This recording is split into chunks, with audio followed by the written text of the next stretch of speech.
अस्सलाम वालेकुम all of you. शुरुआत जो कर रहे हैं वो प्रैक्टिस इन यूनानी मेडिसिन के।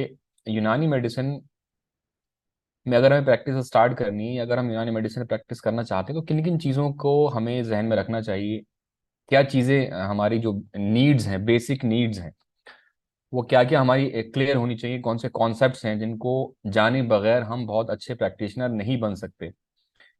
तो उन सब चीज़ों को समझना बहुत इंपॉर्टेंट है।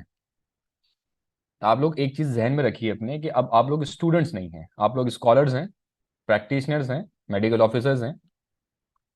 और आप लोगों को उस तरह से चीज़ों को नहीं समझना है जैसे आप कॉलेज लेवल पे समझते थे। लेकिन हम फिर भी, मैं एक बात बता दूं आपको, कि हम लोग बहुत बेसिक से लेके ही चलेंगे, क्योंकि जब तक हमारे बेसिक्स क्लियर नहीं होंगे तब तक हम यूनानी को प्रैक्टिस करने के काबिल हो नहीं सकते बेहतर तरीके से। हिट एंड ट्रायल मेथड आप अपना सकते हैं। नॉर्मली जैसे हमने सीखा है, अगर आप देखें तो कॉलेज लेवल पे हमें पढ़ाया जाता है कि जवाहिशात मैदे में काम करती हैं, खमीरे दिमाग, दिल और दिमाग के लिए काम करते हैं। और जब आप माजून जो हैं वो आंतों और मैदे में काम करती हैं। लेकिन जब आप प्रैक्टिस करना स्टार्ट करते हैं और उनके थोड़ा लिटरेचर पढ़ेंगे तो ऐसा आपको देखने में भी आएगा कि खमीरा जात जो हैं वो कुछ खमीरे ऐसे हैं जो दिल के अलावा भी कहीं दूसरी जगह काम करते हैं। कुछ माजीन माजीन जो हैं ऐसी भी हैं जो मैदा, इंटेस्टाइन और लीवर और दिमाग पे भी काम करती हैं। तो ये जो कॉन्सेप्ट है फिर थोड़े हमारे समझ में कम आने लगते हैं, जो कि हमारा जो जहन बना हुआ होता है वो पुराना जहन है। तो इसलिए मैं ये बात कह रहा हूँ कि आप लोगों को एक दो चीजें जो जहन में रखनी है। एक तो ये कि थोड़ा सा पढ़ने की आदत डालनी जरूरी है। जब तक आप अपने आप को पढ़ने की आदत नहीं डालेंगे, आप अपडेट नहीं होंगे, तो आप बेहतर जो है चीजों को समझ नहीं सकते। और जो डेली बेसिस पे चेंजेस आ रहे हैं मेडिसिन के ताल्लुक सर, से किसी और कुछ प्रैक्टिस के पार्टिसिपेट को ताल्लुक से। आवाज नहीं आ रही सर। हेलो, आवाज नहीं आ रही तो है? कुछ, हाँ, कुछ पार्टिसिपेट को आवाज नहीं आ रही।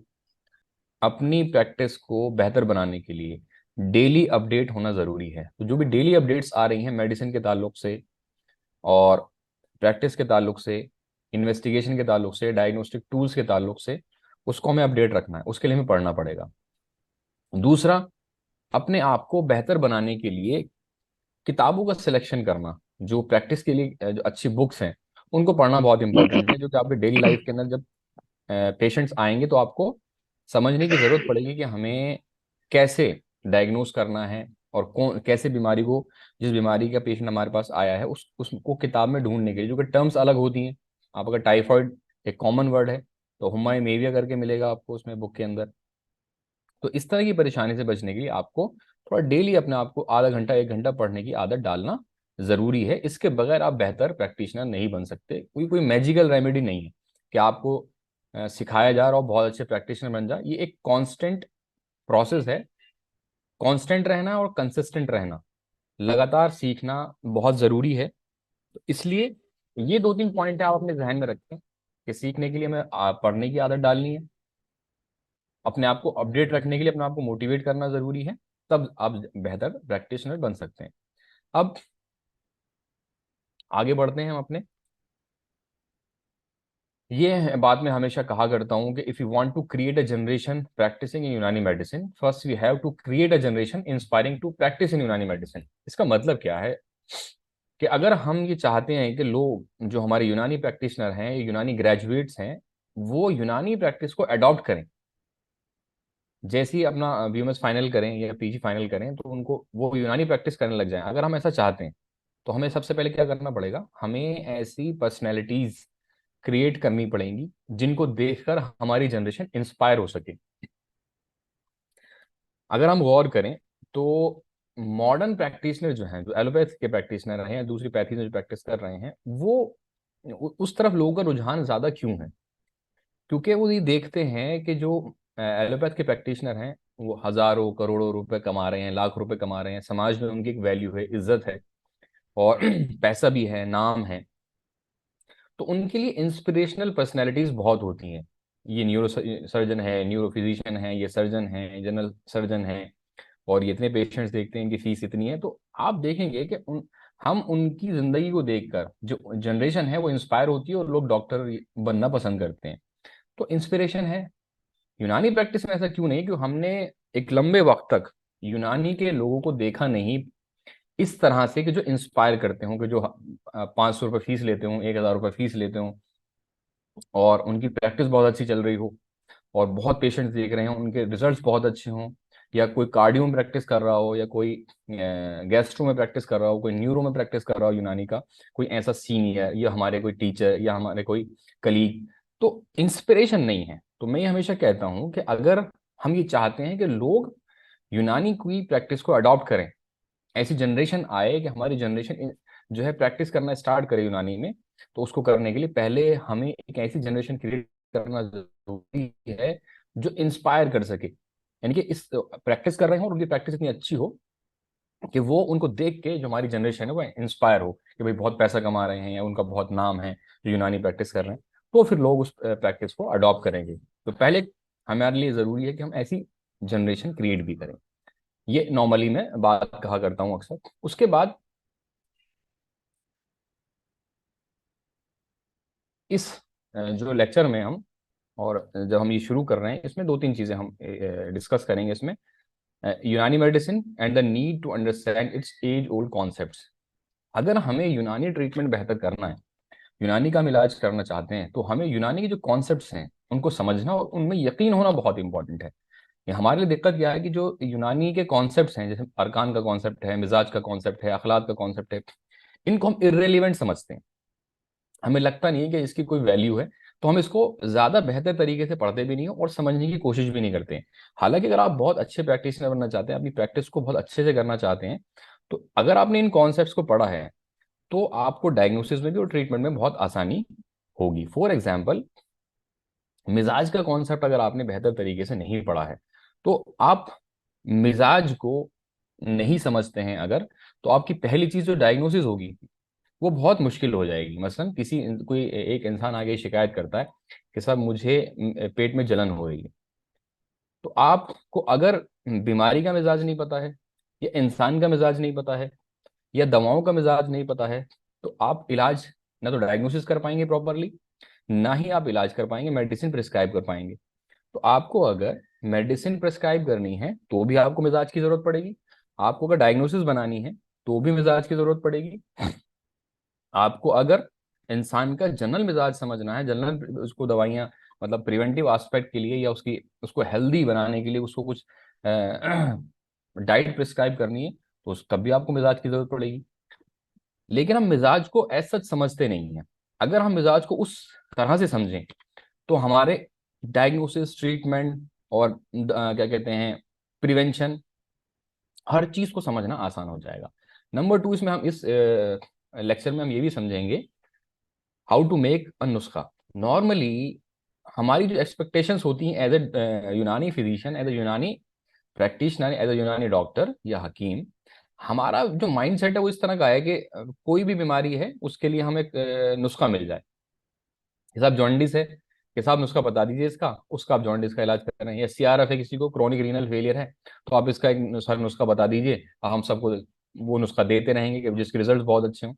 आप पहली चीज ये समझ लीजिए कि तिब यूनानी में अतिब्बा ने एक जनरलाइज रूल बनाया है, एक उसूल कुल्ली है तिब यूनानी का, कि हर एक मर्ज में हर एक दवा हर एक मरीज में एक जैसा असर नहीं करेगी। इवन एक ही दवा दो अलग अलग मौसमों में एक जैसा इफेक्ट नहीं करती है। जैसे आप किसी को जवारी जालूस खिलाना चाहें, तो सर्दी के मौसम में आप उसकी डोज बढ़ानी पड़ेगी और गर्मी के मौसम में उसकी डोज कम करनी पड़ेगी।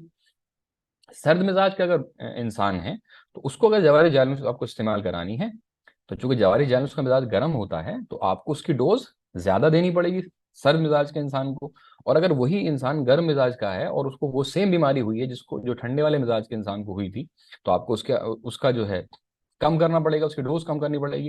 ये एक ऐसी बीमारी है जो गर्मी के मौसम में हुई है और गर्म बीमारी है। तो गर्मी के मौसम में और गर्म बीमारी अगर उसको हुई है, तो आपको जो ठंडी दवाएं चलानी पड़ेंगी वो ज्यादा क्वांटिटी में देनी पड़ेंगी, या ज्यादा पावरफुल देनी पड़ेंगी, दूसरे या तीसरे दर्जे की देनी पड़ेंगी, या चौथे दर्जे की देनी पड़ सकती हैं। तो यूनानी का उसूल कुल्ली है कि एक ही दवा हर एक इंसान में एक जैसा काम नहीं करती है। मेल फीमेल में एक जैसा काम नहीं करेगी। अलग अलग मौसम में जैसा काम नहीं करेंगी। तो एक नुस्खा किसी भी बीमारी के लिए कैसे इफेक्टिव हो सकता है, इसका मतलब कुछ ना कुछ तो ऐसी चीजें हैं। तो हमें ये जो गुर है और ये जो आर्ट है नुस्खा नवीसी का, नुस्खा कैसे बनाना है, कब दवाओं की क्वांटिटी को कम ज्यादा करना, डोज कम ज्यादा करनी है, और कैसे वेरिएशन करना है डोज में, कब अगर हमें ठंडी दवा इस्तेमाल करानी है तो कब पहले दर्जे की ठंडी दवा इस्तेमाल करानी है, कब दूसरे दर्जे की दवा इस्तेमाल करानी है, कब तीसरे दर्जे की ठंडी या बारिद दवा हमें इस्तेमाल करानी है। तो ये हमें सीखने की जरूरत है। तो हम जो ना एक जो हमारा पैटर्न है कि हमें नुस्खा बता दिया जाए और लकीर के फकीर बन जाए हम, वैसा नहीं। हमें क्या स्किल डेवलप करनी है अपने के अंदर कि हम खुद नुस्खा बनाने वाले बन जाए, नुस्खा पूछना नहीं। जब आपके अंदर स्किल डेवलप हो जाएगी, नुस्खा नवीसी आपको सीख जाएंगे या नुस्खा फॉर्मेशन आपको आ जाएगा, तो फिर आपको किसी से पूछने की जरूरत नहीं है। आपको कुछ बेसिक बेसिक नॉलेज होनी चाहिए उसके लिए, आप खुद नुस्खा बनाने लग जाएंगे और देखने लग जाएगा। और जो वेरिएशन वक्त के साथ, मौसम के साथ, मिजाज के साथ, इंसान के वेट के साथ, कम और ज्यादा वजन वाले इंसान में भी आपको कभी कभी नुस्खे में कमी और ज्यादती करनी पड़ती है, या कोई उसको बीमारी है, डायबिटिक है या हाइपरटेंसिव है या थायराइड उसको बीमारी का है, तब भी हमें अपने नुस्खे में चेंजेस करने पड़ते हैं। तो ये चेंजेस कैसे पता लगेंगे? सिर्फ अगर आप किसी से नुस्खा पूछ लेंगे तो नहीं पता लग सकता। तो इसलिए नुस्खा नवेसी या नुस्खा फॉर्मेशन का जो आर्ट है वो आपको आना चाहिए। तो इसमें हम इंशाल्लाह कोशिश करेंगे कि थोड़ा स्किल भी डेवलप करें नुस्खा बनाने की, कैसे हम बना सकते हैं।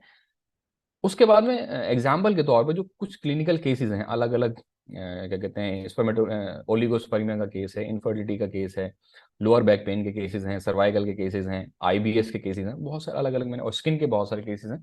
तो उनमें से एक एक एग्जाम्पल लिया है ताकि हम ये समझ सकें कि स्किन का हमें उसूल इलाज कैसे बनाना है, कैसे दवाइयाँ प्रेस्क्राइब करते हैं, रिजल्ट कैसे मिलते हैं। तो ये थोड़ा हम इसमें सीखेंगे। यूनानी मेडिसिन के जो कॉन्सेप्ट्स हैं उनको क्यों समझना जरूरी है और क्या है कॉन्सेप्ट्स, वो हम इसमें सीखेंगे। नुस्खा नवेसी, नुस्खा बनाना या नुस्खा फॉर्मेशन करना हम इसमें सीखेंगे। और कुछ एग्जाम्पल जो क्लिनिकल के जो हमारे क्लिनिकल तजुर्बा है या जो पेशेंट ठीक हुए हैं केसेस हमारे, उन पर डिस्कस करेंगे और फिर विद एग्जाम्पल समझेंगे कि हम जो बात कर रहे हैं नुस्खा फॉर्मेशन की, वो हमने जो कैसे बनाया और दवाइयाँ कैसे हम सिलेक्ट करते हैं एक बार उसूल इलाज बनाने के बाद में।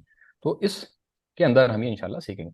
पहला पॉइंट, सबसे पहले यूनानी मेडिसिन में क्यों जरूरी है उसके कॉन्सेप्ट्स को समझना। मैंने पहले ही कहा कि यूनानी के कॉन्सेप्ट्स को समझना इसलिए इंपॉर्टेंट है कि जब तक आप कॉन्सेप्ट को समझेंगे नहीं, तब तक आप इलाज करेंगे कैसे? और जब तक आप कॉन्सेप्ट नहीं समझेंगे, जब तब तक आपको बिलीफ ही नहीं आएगा। और जब आपको खुद बिलीव नहीं है या खुद एतमाद नहीं है तिब के ऊपर, तो आप अपने पेशेंट में वो एतमाद कैसे दाखिल करेंगे? या अपने नुस्खे के अंदर जब आप उसको प्रिस्क्राइब कर रहे होंगे, वो कैसे आप उसके अंदर वो दाखिल कर सकते हैं? जो मतलब मेरे स्टूडेंट्स इसमें जुड़े हैं उनको मालूम है कि जब हम ओपीडी में ट्रीटमेंट किया करते हैं, यहाँ पर हमने कई सारे पेशेंट हैं जो सीआरएफ के हैं, क्रोनिक रीनल फेलियर के पेशेंट हैं, डायलिसिस होती थी उनकी, लेकिन अल्हम्दुलिल्लाह ठीक हो गए वो, डायलिसिस बंद हो गई उनकी। तो एलोपैथ वाले जो ट्रीटमेंट कर रहे थे, लेकिन यूनानी ट्रीटमेंट किया तो उनकी डायलिसिस बंद हो गई है। बहुत सारे पेशेंट हैं जो लोअर बैक पेन के पेशेंट थे, उनको सर्जरी प्रेस्क्राइब कर दी थी, लेकिन यूनानी से उनको ठीक है और सर्जरी की जरूरत ही नहीं पड़ी उनको।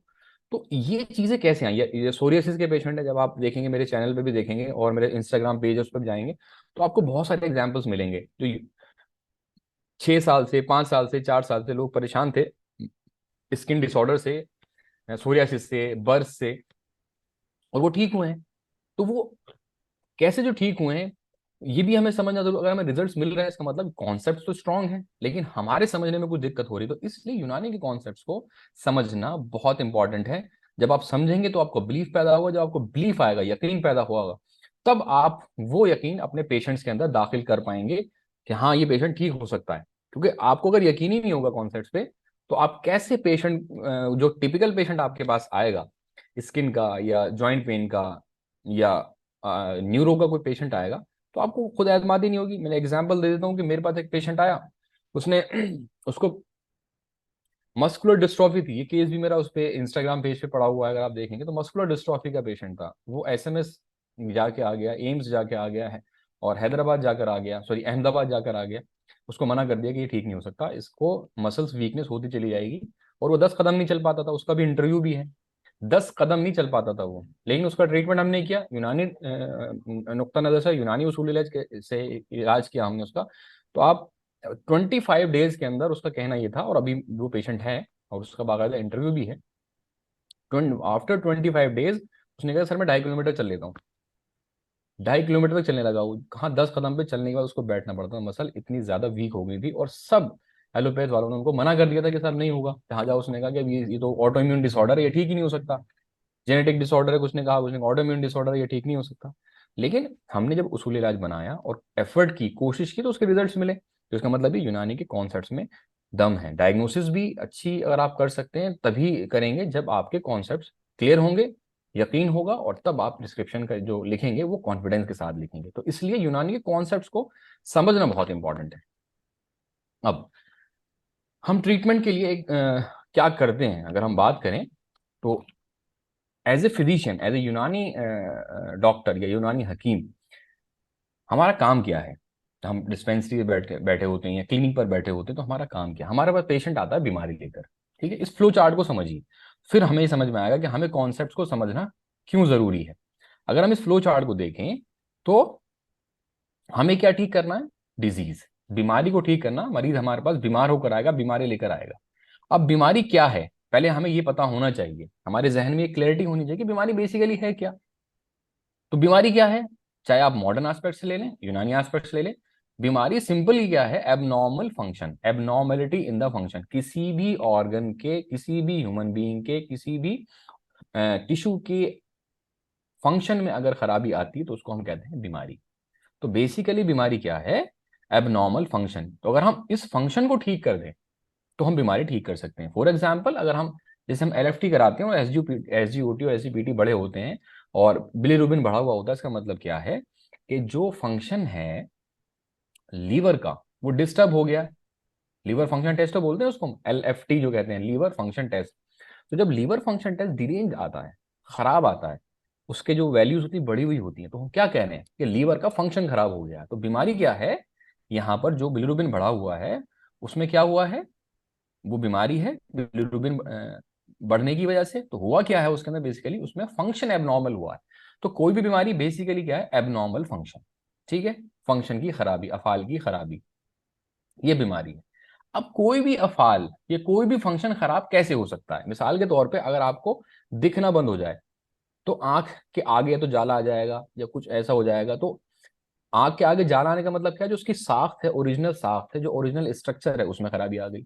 ये कान से सुनना बंद हो जाए तो कान का पर्दा फट सकता है, रप्चर हो जाए, टिम्पैनिक मेम्ब्रेन रप्चर हो जाए, या पैदाइशी तौर पर कान के जो वो टिम्पैनिक मेम्ब्रेन बनी हुई नहीं है तो आपको सुनाई कम देगा, या आपका जो नर्व है वो नर्व डैमेज हो जाए तो आपको सुनना कम हो जाएगा। तो जो फंक्शन की खराबी हो रही, चाहे आंख की फंक्शन की खराबी है या आपका हाथ जो है वो हिलने लग जाए, राशा जिसे कहते हैं हम, या ट्रेमर्स कहते हैं, तो फंक्शन की खराबी जो होती है वो बेसिकली कब होगी, जब उसकी साख्त या स्ट्रक्चर खराब होगा। यानी कि अगर आंख का फंक्शन खराब हो रहा है तो आंख के स्ट्रक्चर में कोई कमी या ज्यादती हुई है। कान का फंक्शन अगर खराब हो रहा है, अगर सुनने में कोई दिक्कत हो रही है, तो कोई ना कोई कान के जो स्ट्रक्चर है, जो साख्त है, उसमें दिक्कत पैदा हुई है, तभी वो फंक्शन खराब हुआ है। तो अगर हमें बीमारी ठीक करनी है, यहां तक अगर हमें बात समझें, तो अगर हमें बीमारी ठीक करनी है तो हमें क्या करना है, फंक्शन ठीक करना है। और अगर हमें फंक्शन ठीक करना है तो फंक्शन ठीक करने के लिए हमें क्या है, साख्ती स्ट्रक्चर ठीक करना है। यानी कि अगर टिम्पैनिक मेम्ब्रेन किसी खराब हो गई, उसको सुनना बंद हो गया, तो टिम्पैनिक मेम्ब्रेन का रिपेयर कर दें हम। तो बीमारी को ठीक करने के लिए फंक्शन ठीक करना है, अफाल ठीक करने हैं, और अफाल ठीक करने के लिए हमें साख्त स्ट्रक्चर को ठीक करना है। यहां तक बात समझ में आती है। अब कोई भी स्ट्रक्चर, मिसाल के तौर पर इंसान के अंदर, इंसान का जो हाथ होता है उसके जो, मैं हमारी शेप है हम सब जानते हैं, जो इसका स्ट्रक्चर है, साख्त है, 5 उंगलियां हैं, उसके बाद इसमें जो डिजिट्स हैं अलग अलग, इसका एक साख्त है इसकी। अब यही जो हाथ है, अगर हम जाएं परिंदों में देखने, उनके अलग होते हैं। जो चौपाए हैं, जो जानवर हैं, उनकी साख्त अलग होती है। फिर इंसानों में भी अलग अलग, मतलब बेसिक वही रहता है, किसी के छोटे होते हैं, किसी के बड़े होते हैं। तो जो ये डिफरेंस है, ये वेरिएबिलिटी है, जो वेरिएशन है स्ट्रक्चर्स के अंदर ही, यानी कि इंसानों की आंख जो होती है उसका काम भी देखना ही है, लेकिन उसकी साख्त और गाय या भैंस की जो साख्त होती है आंख की, गाय भैंस भी देखती है और इंसान भी देखता है, लेकिन दोनों की आंख के साख्त में, स्ट्रक्चर में फर्क होता है। क्यों? क्योंकि उनका फंक्शन डिफरेंट है। देखते वो भी हैं, लेकिन उनको जो देखने की जो सलाहियत है वो अलग चीजों की होती है। तो इसका मतलब क्या है कि किसी भी फंक्शन को करने के लिए एक साख्त की जरूरत होती है, और साख्त को यानी कि उस स्ट्रक्चर को, उस स्ट्रक्चर बनने में जो वैसा बनता है वो कौन बनाता है? वो बनाता है मिजाज। यानी कि इंसान का अगर नुत्फा है और इंसान में आंख बन रही है, तो इंसान के जैसी आंख जो बनती है वो किस वजह से बनती है? इंसान के मिजाज की वजह से। वही अगर नुत्फा, वही जायगोट अगर किसी जानवर का हो, तो जानवर में जो आंख बनेगी वो बड़ी होगी या छोटी होगी, उसकी जरूरत के एतबार से या उसके स्ट्रक्चर के एतबार से। तो ये जो डिफरेंस आ रहा है साख्त के बनने में, ये क्यों आ रहा है? ये आ रहा है मिजाज की वजह से। यानी कि किसी भी साख्त या किसी भी स्ट्रक्चर को वो उस शक्ल देने के लिए कौन रिस्पॉन्सिबल है? उसका मिजाज। ठीक है, जैसे अगर हम जानवर का लीवर लें, उसका साइज भी अलग होता है, काम वही है। मछली का लें तो उसका भी काम वही है, मेटाबॉलिज्म, लेकिन उसका स्ट्रक्चर अलग होता है। क्यों? क्योंकि वो एक अलग स्पीशीज है और उसके मिजाज के अकॉर्डिंग वैसा उसका लीवर बना हुआ है। तो यहां तक बात अगर हम समझें, तो किसी भी स्ट्रक्चर को बनने के लिए मिजाज क्या काम करता है? एक साख्त को बनाता है। और उस साख्त, जो स्ट्रक्चर बनता है, वो किस लिए बनता है? उसको फंक्शन कराने के लिए। और वो फंक्शन क्या है? अगर उसमें खराबी आएगी तो वो बीमारी है। तो अगर हमें बीमारी ठीक करनी है यहां तक, तो हमें क्या करना पड़ेगा? मिजाज को ठीक करना है। मिजाज ठीक कर देगा तो उसकी स्ट्रक्चर ठीक हो जाएगा, और स्ट्रक्चर अगर ठीक हो जाएगा तो उसके फंक्शन ठीक हो जाएंगे। फंक्शन ठीक होते ही बीमारी खत्म हो जाएगी। तो यहां तक ये बात समझ में आती है। अब मिजाज जो है वो किसके अंडर काम करता है? मिजाज किसके अंडर काम करता है? वो करता है तबीयत के अंदर। यानी कि लीवर अगर इंसान का है, तो इंसान की जो तबीयत लॉज की गई है, जो इंसान के स्ट्रक्चर में तबीयत रखी गई है, वो क्या करती है? वो एक हार्मोनी, एक होम्योस्टेसिस बना के रखती है इंसान के अंदर। यानी कि उसकी हार्ट रेट 72 से 72 होगी as an average. Respiratory rate 16 है। यही हार्ट रेट और रेस्पिरेटरी रेट दूसरी स्पीशीज के अंदर डिफरेंट होती है, क्योंकि उसकी जो तबीयत है, उसकी तबीयत उस स्पीशीज के अकॉर्डिंग काम करती है। तो मिजाज जिसके अंडर में काम करते हैं वो क्या है? तबीयत है। तो अगर कहीं मिजाज में कोई गड़बड़ हो रही है, गड़बड़ी हो रही है, इसका मतलब क्या है? कि जो उसकी तबीयत है, हम तबीयत को क्या कहते हैं? तबीयत मुदब्बिराए बदन है। तबीयत बदन के लिए तदबीर करती है, यानी कि उस बदन, उस स्ट्रक्चर या साख्त या कंपाउंड या इंसान का जिस्म के लिए जो भी काम करती है, जो भी उसमें खराबी आती है, उसको बैलेंस करने का, उसको ठीक करने का काम कौन करती है? उसको मेंटेन करने का काम कौन करती है? तबीयत। तो अगर मिजाज में खराबी आ रही है, तो इसका मतलब क्या है? कि तबीयत उस मिजाज को नॉर्मल रेंज में रखने के काबिल नहीं। तो तबीयत में कहीं ना कहीं गड़बड़ हुई है, इसलिए मिजाज खराब हुआ है। और मिजाज खराब हुआ इसलिए मिजाज ने स्ट्रक्चर को खराब कर दिया है। स्ट्रक्चर खराब हुआ है, इसका मतलब मिजाज ने स्ट्रक्चर को खराब करने की वजह से तो फंक्शन खराब हो जाएगा, उसका अफाल खराब हो जाएंगे। और अफाल जो खराब हुए हैं उसी को हम बीमारी कहते हैं। तो यहां तक अगर हमें बीमारी ठीक करनी है, तो हमें उसकी तबीयत को बेहतर करना जरूरी है। इसीलिए हम पूछते हैं कि तबीयत ठीक है क्या? जब कोई इंसान बीमार होता है तो हम पूछते हैं तबीयत ठीक है। तो फ्लो चार्ट के अकॉर्डिंग यहां तक जहां हम पहुंचे हैं, अगर आप किसी इंसान को की बीमारी को ठीक करना चाहते हैं, किसी भी बीमारी को ठीक करना चाहते हैं, तो आपकी तबीयत ठीक होनी या ठीक करना जरूरी है। तबीयत का अपना सही तरह से काम करना जरूरी है।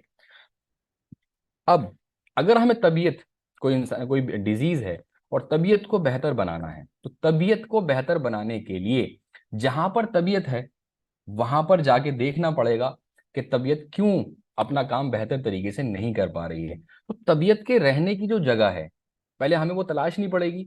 और तबीयत के रहने की जो जगह वो क्या है? रेजिडेंस ऑफ तबीयत क्या है? वो है ह्यूमन बॉडी, बदन इंसान। तो ऐसे ही अगर दूसरी स्पीशीज है, तो दूसरी स्पीशीज का जो बॉडी है उसमें गाय भैंस है तो गाय भैंस की बॉडी, वेल मछली है तो वेल मछली की बॉडी, प्लांट्स है तो प्लांट की बॉडी। तो तबीयत की रहने की जो जगह है वो क्या है? रेजिडेंस।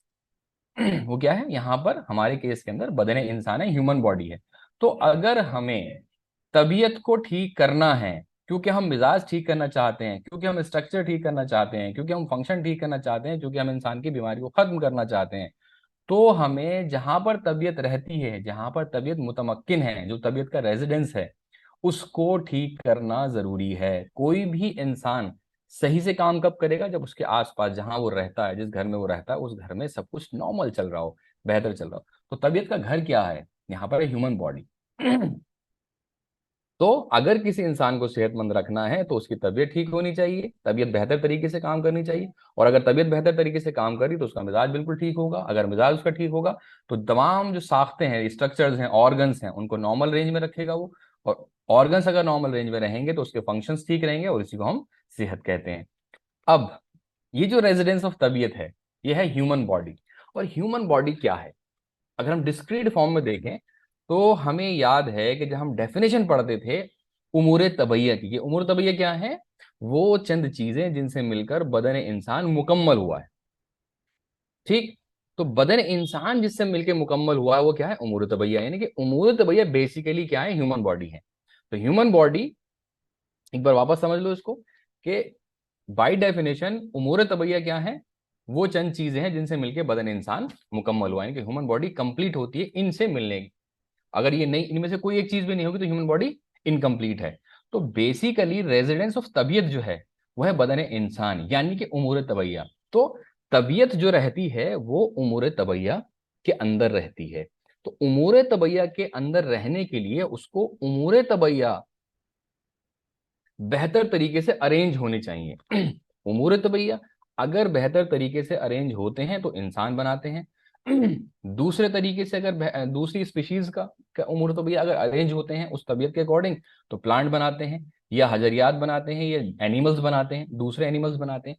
तो अरेंजमेंट ऑफ उमूर तबैया ये किसके अंडर में है, कि तबीयत के अंडर। जहां तबीयत रहती है तो तबीयत क्या काम करती है, कंस्ट्रक्शन और मेंटेनेंस, यानी कि फॉर्मेशन ऑफ ह्यूमन बॉडी, और उसको जब वो बन जाती है उसके बाद थ्रू आउट लाइफ मेंटेन करना। तो तबीयत क्या करती है, जो उमूर तबैया है उनके अरेंजमेंट, उनके एसोसिएशन, उनके बैलेंस का काम करती है, कि पहले उनको इस तरह से अरेंज करे कि अगर वो तबीयत इंसान की है तो इंसान बन जाए, अगर वो तबीयत किसी दूसरी स्पीशीज की है तो वो दूसरी स्पीशीज बन जाए, चाहे प्लांट बन जाए, या एनिमल बन जाए, या पत्थर बन जाए, जिनको मिनरल्स कहते हैं। तो तबीयत अरेंज करती है उमूर तबैया को, उस के जो उसको जो डायरेक्शन मिली हुई होती है, इंसान की या जानवर की, जिसकी भी तबीयत वो होती है, वो उमूर तबैया को उस लेवल से फॉर्म करती है, अरेंज करती है, और एक साख्त बना लेती है। तो यहाँ हमारे केस में क्या है, तबीयत है इंसान की। तो इंसान की तबीयत ने उमूर तबैया को, अरकान मिजाज अखलाक आज़ा अरवाह को ऐसे अरेंज किया कि एक इंसान बना दिया। यहाँ पर हमारे केस में उम्र तो भैया ह्यूमन बॉडी है। अब एक बार ये बन गई, ब्रेन बन गया, हार्ट बन गया, लंग्स बन गए, किडनीज बन गई। अब जब तक इंसान जिंदा रहेगा तब तक इनके मेंटेनेंस का काम कौन करती है, तबीयत। जो हमने पढ़ा है कि तबीयत क्या है, तबीयत मुदब्बिराए बदन है, बदन के लिए तदाबीर करती है। बदन की सारे फंक्शन उसको सही करने के लिए, उसको जिंदा रखने के लिए, उसको उसकी लाइफ को चलाने के लिए जितने भी काम करने पड़ते हैं वो कौन करती है, तबीयत करती है। तो तबीयत ने एक बार तो इंसान को बना दिया, जब वो कंप्लीट बन गया अब उसको मेंटेन करने का काम, कि अगर हार्ट अपना काम कर रहा है और उसमें कोई मेटाबॉलिज्म होने के बाद कुछ कैटाबॉलिज्म होता है, एनर्जी यूज होती है और कुछ बाय प्रोडक्ट्स बनते हैं, तो उन बाय प्रोडक्ट्स को निकालना और उन मॉलिक्यूल्स को या उन न्यूट्रिशनल एलिमेंट्स को जो हार्ट के लिए जरूरी है उसको हार्ट का पार्ट बना देना। वैसे ही दूसरे ऑर्गन, ब्रेन है, किडनीज हैं, तो जो उसके लिए जरूरी है उसको उसमें रखना और जो उसके लिए गैर जरूरी है उसको उससे निकाल देना। तो यहां तक अगर हम बात समझें तो क्या है, कि अगर हमने तबीयत ठीक से काम कर रही है, कंस्ट्रक्शन और मेंटेनेंस का काम ठीक से कर रही है, तो उमूर तबीयत ठीक ठाक काम कर रहे हैं। और ह्यूमन बॉडी क्या है, उम्र तो भैया क्या, ह्यूमन बॉडी, तो ह्यूमन बॉडी सही सालिम है। और अगर ये ह्यूमन बॉडी सही सालिम है तो हमारी तबीयत बिल्कुल हार्मोनी मेंटेन किए हुए है, क्योंकि जहां उसके रहने की जगह है, जो उसका घर है, वो ठीक ठाक है, तो तबीयत भी ठीक ठाक है और वो ठीक से होम्योस्टेसिस कायम की हुई है, और इस होम्योस्टेसिस को हम कहते हैं सेहत। और तबीयत अगर ठीक ठाक तरीके से काम करे, हार्मोनी मेंटेन किए हुए बॉडी के अंदर, तो इसका मतलब क्या है कि मिजाज बिल्कुल ठीक है। और अगर मिजाज ठीक है तो सारे ऑर्गन्स अपने स्ट्रक्चर्स के एतबार से ठीक है, वो काम कर रहे हैं। और अगर वो नॉर्मल काम कर रहे हैं, नॉर्मल फंक्शन कर रहे हैं, तो इसी को हम क्या कहते हैं, सेहत और बीमारी को खत्म करना। तो यहां तक अगर हमें समझना है, जो हमने समझा है कि तबीयत जो रिपेयर का काम कर रही है, अगर वो ठीक ठाक से काम कर रही है तो इंसान सेहतमंद है। और अगर बीमारी हुई है इसका मतलब क्या है, कि रिपेयर ठीक से नहीं हो रहा। मिसाल के तौर पे लीवर को अगर काम कर रहा है लीवर तो उसमें डिसोल्यूशन होगा, कुछ बाय प्रोडक्ट्स निकलेंगे और कुछ उसके पार्ट बन जाएंगे, तो अपना काम कर रहा है वो। और अगर लीवर को न्यूट्रिशन नहीं मिले तो लीवर क्या डिसोल्यूट होना स्टार्ट हो जाएगा, कमजोर होना शुरू हो जाएगा, उसमें जौफ आना स्टार्ट हो जाएगा। तो जैसे उसमें जौफ आना स्टार्ट होगा तो धीरे धीरे वो अपना काम करना कम कर देगा, अपना काम करना कम कर देगा तो अखलात कम बनाएगा, तो पूरी की पूरी बॉडी वीक होना स्टार्ट हो जाएगी, डिसोल्यूट या जनरलाइज वीकनेस होना स्टार्ट हो जाएगी। तो इसका मतलब क्या है कि मेंटेनेंस का काम ठीक ठाक नहीं हो रहा है। इस वजह से क्या दिक्कत हुई कि ऑर्गन्स वीक होने लग गए। तो अगर ऑर्गन वीक है इसका मतलब बीमारी है, तो हमें क्या करना, तबीयत को मेंटेन करके रखना है, ठीक करके रखना, ताकि जो उसका काम है मेंटेनेंस का, रिपेयर का, वो ठीक से चलता रहे, उम्र तबीयत ठीक से मेंटेन रहे, ह्यूमन बॉडी ठीक से मेंटेन रहे, तबीयत ठीक रहे, मिजाज नॉर्मल रहे।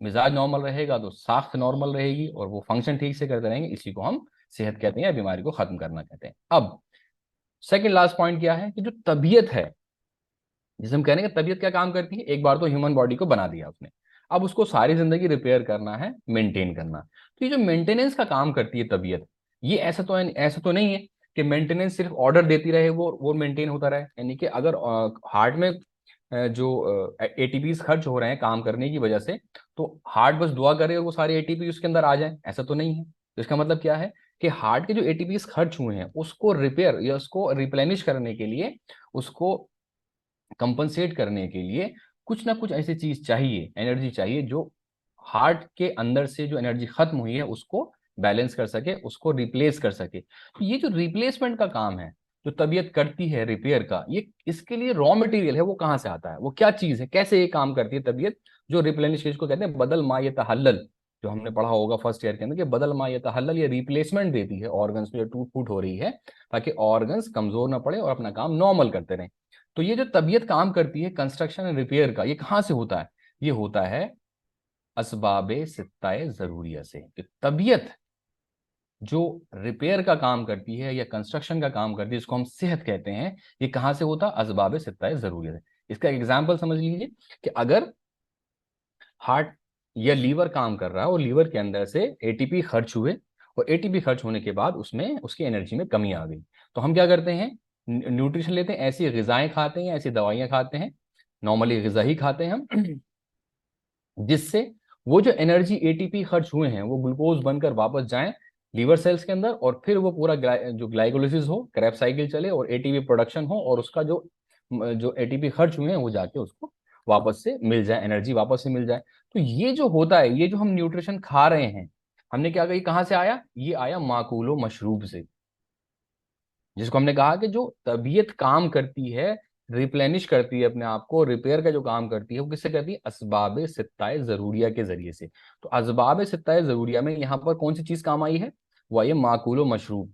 कभी कभी क्या होता है, आपने बहुत ज्यादा ओवरवर्क कर लिया, तो बॉडी को अपनी एनर्जी को कंजर्व करने के लिए, अपनी एनर्जी को, कोई भी एनर्जी को अपने को रिपेयर करने के लिए रेस्ट की जरूरत पड़ती है। तो असबाब सित्ता जरूरिया काम में आते हैं, जहां पर हरकत व सुकून बदनी, अगर आपने दिमाग से ज्यादा काम ले लिया है तो हरकत सुकून नफसानी की जरूरत पड़ती है, रेस्ट करने की जरूरत पड़ती है। और जो चीजें बाई प्रोडक्ट्स बन रहे हैं, आपने एनर्जी ली, न्यूट्रिशन खाया, यानी कि माकुल मशरूब इस्तेमाल किए, उसमें कुछ हिस्सा ऐसा था, उसमें मेटाबॉलिज्म हुआ जो जिस्म के काम का था, तो वो जिसमें चला गया, बॉडी के अंदर चला गया, ऑर्गन्स में यूज्ड अप हो गया, ऑर्गन्स की एटीपी की उसने डिमांड पूरी कर दी। लेकिन कुछ पार्ट ऐसा है जो खराब था, जो बाय प्रोडक्ट बना, उसको बॉडी से निकालना जरूरी है। तो यहाँ पर कौन से असबाब जरूरी काम आएंगे, वो है इस्तिफराग व एहतबाज, यानी कि वो चीजें जो जिस्म में रुकनी जरूरी है उनको रोकना, एब्जॉर्ब करना, और जो जिस्म से निकलनी जरूरी है उनको फिल्टर करना और निकाल देना। तो ये जो मेंटेनेंस का काम तबीयत करती है, वो कैसे करती है, असबाब सित्ताए जरूरिया के तवस्सुस से। इसलिए हम क्या कहते हैं कि असबाब सित्ताए जरूरिया के बगैर सेहत मुमकिन नहीं है। ये वो असबाब हैं, ये वो कॉजेज हैं जिसकी वजह से सेहत कायम रहती है। अगर ये नहीं हो तो ये सेहत कायम नहीं रह सकती। तो तबीयत जो काम लेती है रिपेयर का और सेहत को बरकरार रखने का, वो किससे लेती है, असबाब सित्ताए जरूरिया से। इसलिए हमने असबाब सित्ताए जरूरिया को, जरूरिया लफ्ज उसके साथ जोड़ा है ना, वो इसीलिए जोड़ा है कि इसके बगैर सेहत मुमकिन नहीं है। अगर हवाई मुहित ना हो, एम्बियंट एयर हमारे चारों तरफ, तो इंसान जिंदा नहीं रह सकता। माकुल व मशरूब ना हो तो भी जिंदा नहीं रह सकता। हरकत व सुकून बदनी और नफसानी ना हो तो भी जिंदा नहीं रह सकता। और अगर एहतबार और इस्तफराग नहीं हो तो भी इंसान जिंदा नहीं रह सकता। इसमें एक चीज आप बहुत ही इंपॉर्टेंट है कि असबाब सित्ता जरूरिया में जो तबीयत के टूल्स हैं, इनमें सबसे इंपॉर्टेंट दो टूल्स हैं, वो हैं माकुलो मशरूब और एहतबास व इस्तिफराग। और आप देखेंगे कि 95%, 95% जो बीमारियां हैं वो इन दो कैटेगरी में ही आती हैं। मसलन आप गाउट ले लीजिए, तो गाउट में यूरिक एसिड, ऐसा मटेरियल जो बॉडी से फिल्टर होना चाहिए, वो बॉडी के अंदर जमा होने लग जाता है। तो क्या है, एहतबास हो गया ऐसे मटेरियल का जो इस्तिफराग होना चाहिए था, जो बॉडी से निकलना चाहिए, उसका एहतबास हो गया, तो बीमारी हो गई। और दूसरे आप ले लीजिए कि अगर दूसरे जॉइंट पेन है, माइग्रेन हो गया किसी को, तो माइग्रेन में क्या है, सफरावियत आती है, जो एक्स्ट्रा सफरा है वो जाकर जमा हो जाता है ब्रेन के किसी हिस्से में, दिमाग के किसी हिस्से के अंदर, आसाब के आसपास, उसकी वजह से फिर वो बीमारी होती। तो हमें क्या, सफरावियत को न्यूट्रलाइज करना होता है और सफरा को निकालना होता है। स्किन डिसऑर्डर ले लीजिए आप, जिसमें अर्टिकेरिया है, तो अर्टिकेरिया में सफरा ज्यादा हो जाता है, यानी कि जितना इस्तिफराग होना चाहिए वो ना हो गया, एहतबास हो गया सफरा का, तो उसको हमें न्यूट्रलाइज करना होता है। तो इसलिए 95% ऑफ डिजीज जो हैं वो एहतबास व इस्तिफराग और माकूल व मशरूब की कैटेगरी में आती हैं। जब आप ट्रीटमेंट करना स्टार्ट करेंगे तो आपको इसीलिए काम, जो जब हम प्रिस्क्रिप्शन बनाएंगे तो उसमें परहेज और गिजा ये बहुत इंपॉर्टेंट हो जाता है, कि जो चीजें ऐसी हैं, अगर किसी को सफरावी बीमारी है, अर्टिकेरिया है, तो पहली चीज उसको सफरा को न्यूट्रलाइज करना है हमें, जो ज्यादती होगी सफरा की उसको हमें क्या कर, इखराज कराना है उसका, ताकि जो एहतबास हुआ है एक्स्ट्रा सफरा का वो निकल जाए। दूसरा, हमें परहेज भी कराना है कि जिस वजह से सफरा बन रहा है ऐसी गजाएं भी ना दें उनको हम। तो माकुल मशरूब और एहतबास और इस्तफराग की कैटेगरी की मैक्सिमम बीमारियां होती हैं, और इसलिए हमें असबाब सित्ता जरूरिया को बेहतर करना जरूरी है। तो तबीयत क्या करती है, असबाब सित्ता जरूरिया के जरिए से बॉडी के अंदर मेंटेनेंस और रिपेयर का काम कराती रहती है नॉर्मल तरीके से। तो जब तक ये असबाब सित्ता जरूरिया नॉर्मल रहते हैं तो तबीयत अपना बेहतर तरीके से काम कर रही होती है, और किसी चीज की तबीयत को जरूरत नहीं पड़ती है, और सेहत को बरकरार रखती है तबीयत। लेकिन अगर ऐसा हो कि असबाब सित्ता जरूरिया, मिसाल के तौर पर आप ऐसी ग़िज़ाएं मुसलसल खाते रहें जिससे एक किस्म का जो मादा है, जैसे आप गोश्त ले लीजिए, जो लोग रेड मीट ज्यादा खाते हैं, दालें ज्यादा इस्तेमाल करते हैं, तो उनके अंदर यूरिक एसिड बढ़ना स्टार्ट हो जाता है। तो आपने जो माकूल मशरूब हैं उसमें इम्बैलेंस कर दिया, असबाब सित्ता ज़रूरिया में से माकूल मशरूब ने आपने इम्बैलेंस किया, और उस इम्बैलेंस को एक हद तक तबीयत ने बैलेंस करने की कोशिश की। लेकिन जब वो ऐसा हुआ कि तबीयत अब उसको बैलेंस करने के लायक नहीं रही, तो अब क्या होगा, अब तबीयत को मदद की जरूरत पड़ेगी। ठीक है, जब तबीयत को मदद की जरूरत पड़ेगी तो उस मदद को हम कैसे दे सकते हैं, इंटरवेंशन के जरिए से, मीडिएशन के जरिए से। वो मीडिएशन दवा का भी हो सकता है, वो मीडिएशन ग़िज़ा का भी हो सकता है, वो मीडिएशन तदाबीर का भी हो सकता है। तो जब भी तबीयत को जरूरत पड़ेगी हेल्प की, यानी कि वो अपने आप बैलेंस नहीं कर पाएगी असबाब सित्ता ज़रूरिया को, तो तबीयत को हेल्प की जरूरत पड़ती है, और इस हेल्प को ही हम कहते हैं तदाबीर, जिसको हम कहते हैं इलाज बिद तदबीर। तो इलाज तदाबीर क्या है, मॉडिफिकेशन और मॉड्यूलेशन, या तसर्रुफ, मॉड्यूलेशन, मॉडिफिकेशन, या उर्दू में तसर्रुफ इन असबाब सित्ता जरूरिया इस इलाज बिद तदबीर, यानी कि असबाब सित्ता जरूरिया में तसर्रुफ या चेंजेस या मॉडिफिकेशन करने का नाम ही इलाज बिद तदबीर है। तो जब हम इलाज बिद तदबीर का इस्तेमाल करते हैं तो हम तबीयत की हेल्प करते हैं, ताकि तबीयत रिपेयर नॉर्मली कर सके, रिपेयर और कंस्ट्रक्शन का काम जो है वो नॉर्मली कर सके। जब वो नॉर्मल कर रही होगी तो तबीयत एक हार्मोनी, एक होम्योस्टेसिस मेंटेन रखेगी। कहां पर, उमूर तबीयत के अंदर, यानी कि हमारे बदन इंसान के अंदर। जब बदन इंसान सही तरह सही सालिम होगा, रहने की जगह ठीक होगी, तो तबीयत अपना नॉर्मल तरीके से काम करती रहेगी, मजे के अंदर, हंसते हुए, मुस्कुराते हुए। और जब तबीयत बेहतर तरीके से काम कर रही होगी तो बॉडी के अंदर हार्मोनियस स्टेट बरकरार रखेगी, यानी कि तमाम ऑर्गन्स का जो मिजाज है उसको नॉर्मल रखेगी। और तमाम ऑर्गन्स का मिजाज जब नॉर्मल रहेगा तो उसकी साख्त भी ठीक रहेंगी, स्ट्रक्चर भी ठीक रहेगा। और तमाम ऑर्गन्स का या स्पेसिफिक ऑर्गन की जब साख्त स्ट्रक्चर ठीक रहेगा तो जाहिर सी बात है उसके जो तमाम अफाल हैं वो भी ठीक होते रहेंगे। और जब तमाम अफाल ठीक होंगे तो उसी को हम कहते हैं सेहत। यानी कि अगर हम सेहत को लाने के लिए, बीमारी को ठीक करने के लिए, हमें असबाब सित्ता जरूरिया की भी जरूरत पड़ सकती है, तबीयत को ठीक करने की भी जरूरत पड़ सकती है, और उमूर तबीयत में बैलेंस करने की भी जरूरत पड़ सकती है, तबीयत को दुरुस्त करने की जरूरत भी पड़ सकती है, मिजाज को ठीक करने की भी जरूरत पड़ सकती है, साख्तों को ठीक करने की भी जरूरत पड़ सकती है, और फंक्शंस को ठीक करने की भी जरूरत पड़ सकती है, ताकि हम बीमारी को ठीक कर सके। इसलिए अगर हमें बीमारी का इलाज करना है बेहतर तरीके से, तो हमें कॉन्सेप्ट ऑफ अरकान यानी कि स्ट्रक्चर बनाने वाली जो चीजें हैं उनको भी पढ़ना जरूरी है। कॉन्सेप्ट ऑफ मिजाज को बेहतर तरीके से पढ़ना जरूरी है। कॉन्सेप्ट ऑफ तबीयत को सही तरह से पढ़ना बहुत जरूरी है। कॉन्सेप्ट ऑफ उमूर तबीयत को सही तरह से जानना जरूरी है, क्योंकि सेहत और मर्ज जो होते हैं वो इंसान के बदन में ही मौजूद होते हैं। या तो बीमार होगा या सेहतमंद होगा। तो किस में होगी सेहत और मर्ज, कहाँ होंगे? इंसान के बदन में, बदन इंसान में, ह्यूमन बॉडी के अंदर। और अगर हम ह्यूमन बॉडी को ठीक करना चाहते हैं, रिपेयर करना चाहते हैं, तो ह्यूमन बॉडी की कंस्ट्रक्शन को, उसकी बनावट को, उसके बनाने वाली चीजों को बेहतर तरीके से समझना जरूरी है। अगर हम उसको बेहतर तरीके से नहीं समझेंगे तो हम ठीक कैसे करेंगे? तो इसलिए कॉन्सेप्ट ऑफ उम्र तवैया को भी समझना बहुत जरूरी है। और कॉन्सेप्ट ऑफ उम्र तबीयत को समझ जब हम समझेंगे तो तबीयत को बेहतर तरीके से समझ पाएंगे।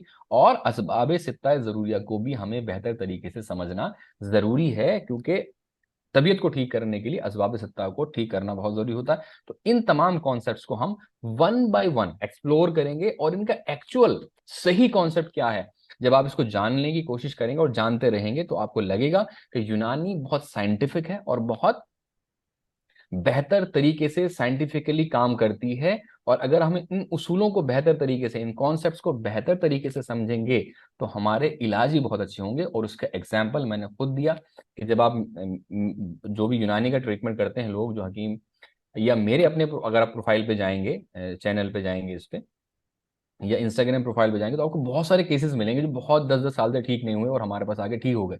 तो वो कोई जादू इलाज नहीं है, बल्कि कॉन्सेप्ट को सही तरीके से समझकर, सही तरीके से डायग्नोसिस कर सही तरीके से उसूल इलाज बनाकर और सही तरह से दवाओं का सिलेक्शन करके और फिर ट्रीटमेंट करने का नाम है, तो आपको बेहतर तरीके से रिजल्ट मिलेंगे। ठीक है, तो